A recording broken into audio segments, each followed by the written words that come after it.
তিন ধরনের মানুষ দুঃখ লেগেই থাকে জীবনে। আসুন জেনে নেই সেই তিন ধরনের মানুষ কোনগুলো। নাম্বার ওয়ান, যারা অন্যায়ের শিকার হয়েও চুপ থাকে, নিজের সাথে হওয়া অন্যায়ের প্রতিবাদ করতে জানে না। তারা ভাবে চুপ থাকায় শান্ত, কিন্তু সেই চুপ থাকায় একদিন তাদের কষ্টের কারণ হয়ে দাঁড়ায়।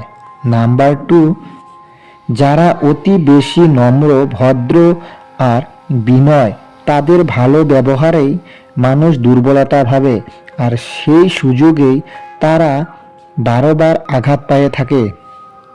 নাম্বার থ্রি হলো, যারা অন্যের কষ্ট পাবে ভেবে নিজের মন থেকে কখনো কাউকে না বলতে পারে না। সবাইকে খুশি করতে গিয়ে তারা নিজের জীবনটাও অসুখী করে ফেলে। আর হ্যাঁ, নাচ গান দেখার চেয়ে আমার চ্যানেলটি সাবস্ক্রাইব করুন।